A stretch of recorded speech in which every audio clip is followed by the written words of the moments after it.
So when you see rap music arriving, them motherfuckers is calling. Well, they wasn't calling me first. I'm the last resort. The nigga they don't want to call. The one the motherfucker don't want to wake that nigga up. He the wrong nigga to fuck with. That nigga not gonna be happy with the way this shit turning out because there's too many motherfucking real niggas being falling for nothing because a bunch of motherfuckers is being pussy, and instead of helping the motherfucker in the righteous endeavor, they try to tear him down while he pursue righteousness, and then they want you to believe that they on some legit shit when everything they doing is about tearing another motherfucker down. What the fuck you think their purpose is? To tear motherfuckers down. There is no other purpose. If that's all they doing is tearing motherfuckers down or attempting to tear motherfuckers down, they have no other purpose. That means that's to tell you right there, they not for the benefit of the collective. I don't put my motherfucking Cash App up unless motherfuckers ask for that shit. The same motherfuckers is burning bread on me keep their Cash App posted. Nigga, you gotta look for my shit. You gotta ask for it or look for it. And half the time I get an attitude when a motherfucker asks for it. But I know, based on the rules of the game, I got to get a Cash App up. Because I got to have reciprocity and gratitude and accept the donation. But shit, I would rather for them to teach 10 motherfuckers than to give me $1. Because if we keep doing that shit exponentially, this shit'll be over in about 2 days. But motherfuckers want to keep the knowledge to themselves, so the gratitude is the gratitude. However they show the appreciation, they show the appreciation. Right? But the haters, I only worried about that shit because mama told me you ain't making it until you get your hater club. I got my hater club up. I'm trying to get some more haters. So hashtag fuck Rod Hayes for all of the haters that want to hate.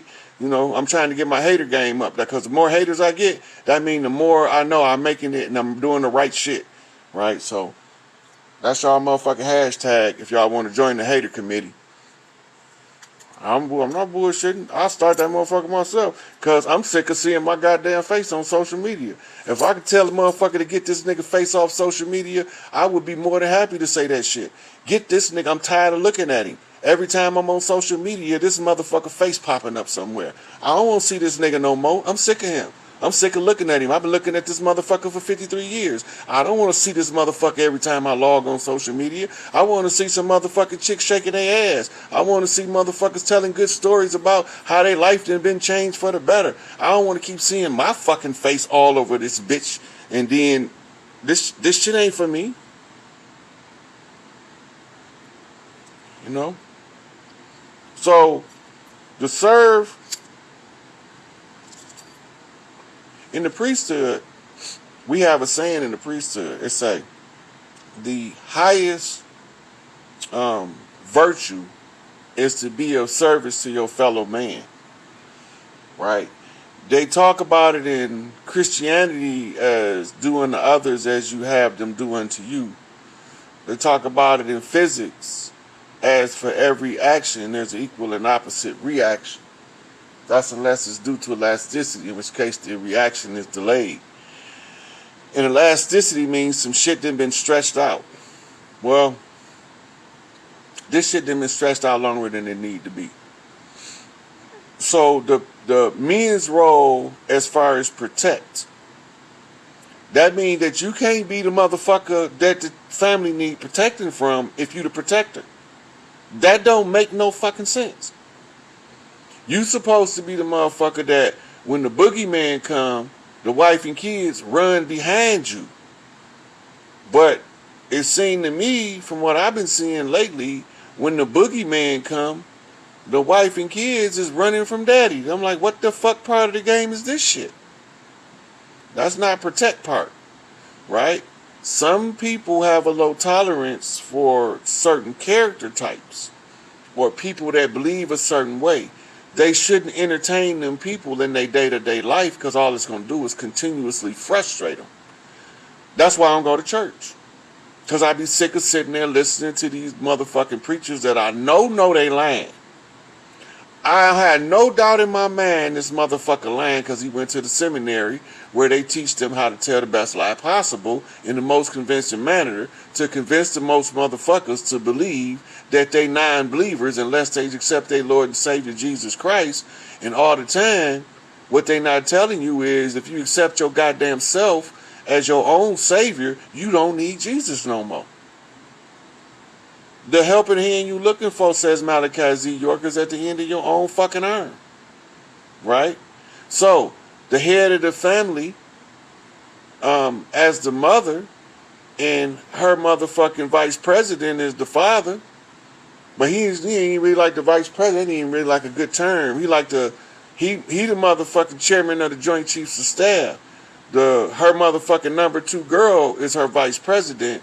And when they get to the point where they can't handle this shit no more, they call over to the motherfucking round table to the chairman of the Joint Chiefs of Staff and say, hey, Papa Bear, fix this shit. These niggas acting up. Tell Tupac, no, fuck the letter to the president. Yeah. Tell him don't write that motherfucker. Tell him to write the chairman of the Joint Chiefs of Staff because the president is out of the office. So, dear Mr. Chairman of the Joint Chiefs of Staff, tell me what to do. These niggas acting up in the hood. Send more troops. They is. But we don't want no motherfucking police. Them the niggas that's acting up. Them the frauds in the community. Pretending to be law enforcers and law givers to the people. They lying. They imposters. They slave catchers. They work for the enemy. They came over as part of the enemy's entire structure. And they advanced across the land catching slaves. Overthrew the Sharif. Y'all don't even know who the high Sharif on the land is because you motherfuckers believe the police is the law. So I can't even help you motherfuckers get out of the condition until you wake up to the reality that the police tricked you. The judges tricked you. The deputy tricked you. The teacher tricked you. The preacher tricked you. And all of the politicians has been playing the dog and pony show in your face, buck dancing niggas. That's all they've been doing. They've been buck dancing niggas playing the theatrical performance out while they telling you what's being done in the background, piecemeal. When I told y'all the continuity of government is a FEMA document. I recently, right before this video, put up some FEMA information with executive orders and FEMA powers in it, and I put the cover of the document, the FEMA document up. And you need to read the cover real careful because on there it says tribal governments on the cover of the FEMA document. I mean, shit. It can't get no more specific than that. The FEMA is continuity of government, and continuity government can only be activated at the fall of America. Think about that shit for a minute.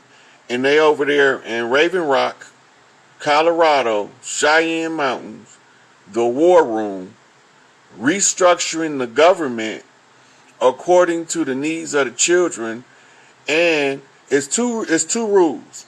This is the 2 main rules they have to follow.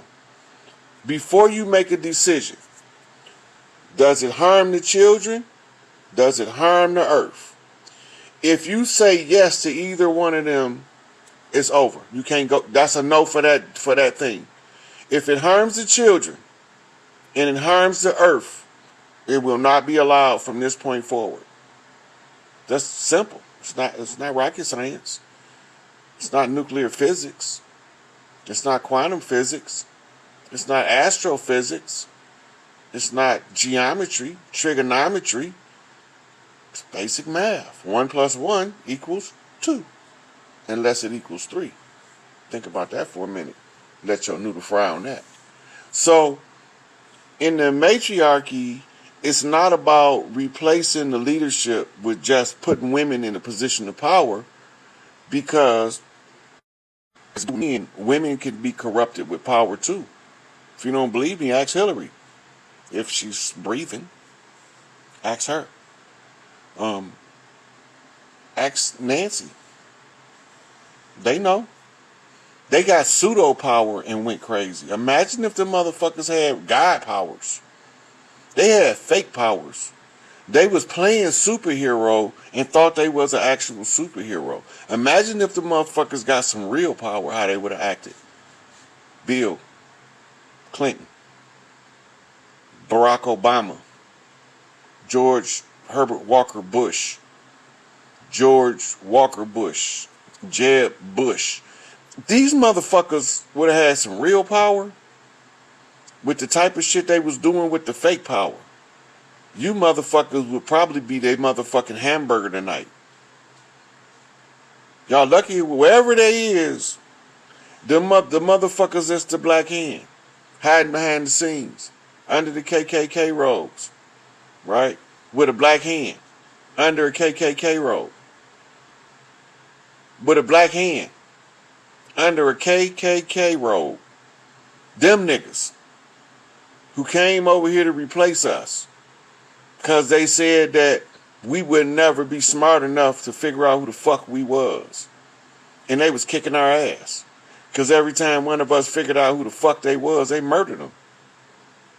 Because they was holding our people to the same accountability as theirs in a bloody oath of murdering the kings, the princes, and the people of the land. Right?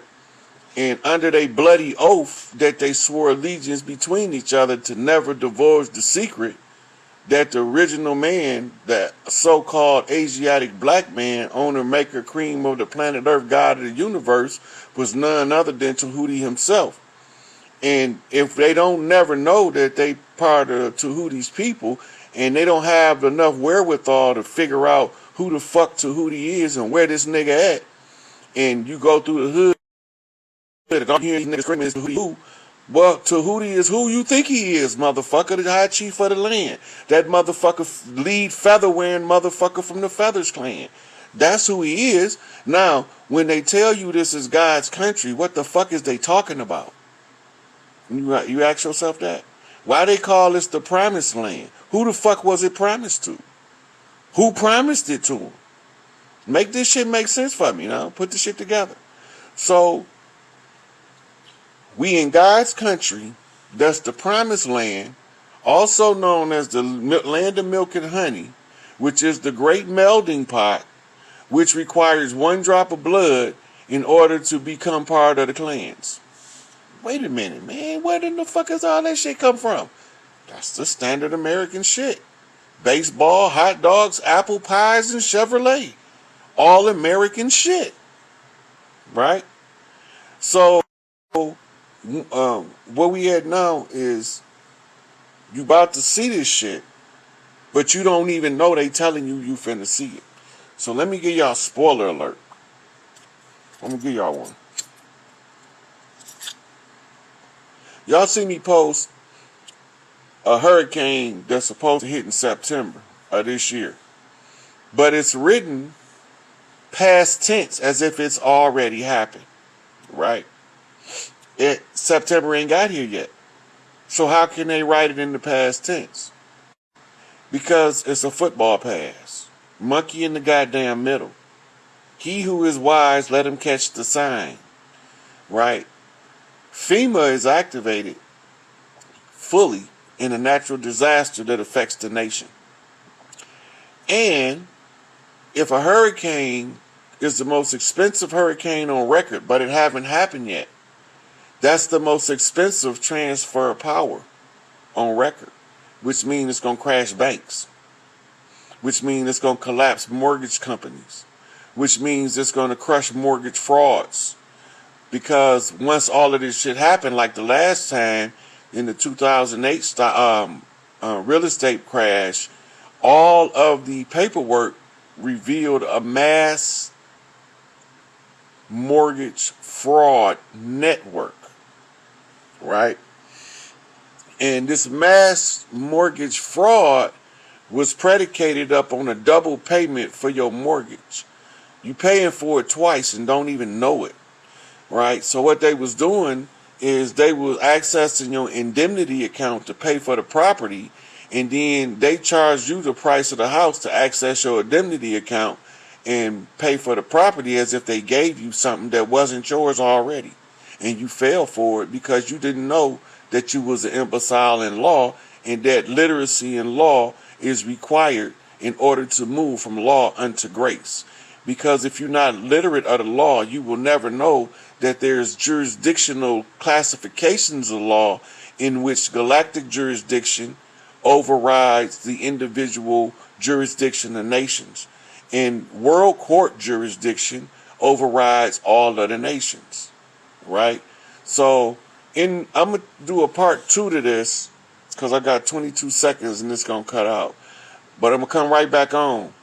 And we're going to take some questions on the structuring of the matriarchy and the role of the patriarch. So if y'all got y'all questions, y'all could come up to the panel and ask after this 4, 3, 2, 1 seconds. So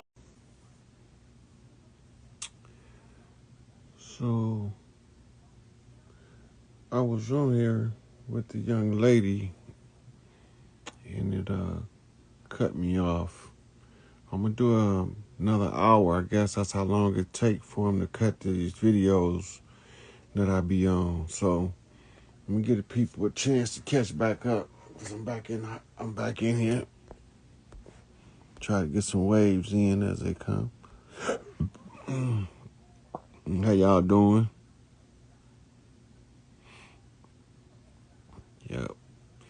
So share the video. Try to get some knowledge passed around. See what they do.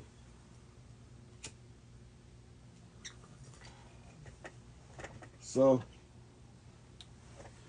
I was a little boy one time. An incident. Tell y'all a story while we waiting on people to come in here. So y'all just ain't sitting there looking at me twiddling my thumbs. Man, my father was the greatest superhero in the world to me when I was a little kid, right? When I was a shorty. And so one day I'm watching him and his friend Uncle Hollis working on the car, right?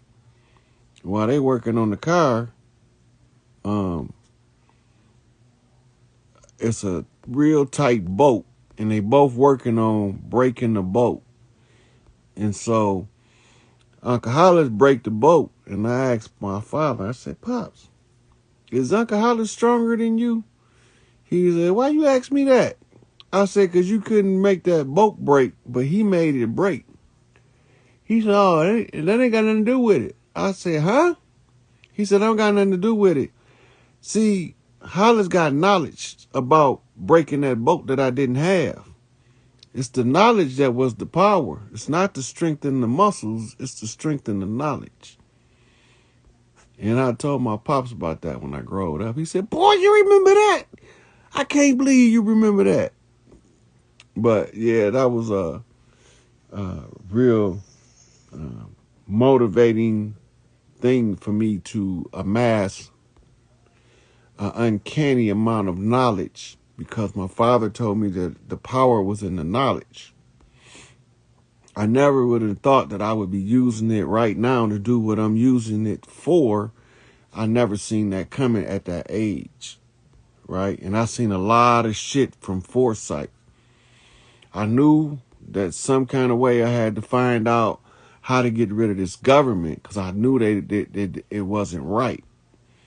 And from the Liberty Bell bullshit to the moving from Philadelphia to D.C., it just didn't feel right to me when I was in elementary, right? So, I'm gonna see. So, Yes. where you calling from? Chi-Town. Huh? Chi-Town. Chi-Town? Chicago. Yeah, City of Wind. That's my home city. Yeah, I know. I peeped. Mm. But I've been drawing off a lot of stuff you've been saying. And first off, let me say, like, woo! If it wasn't for you, like, man, I'm sorry, fellas, but I damn near lost hope.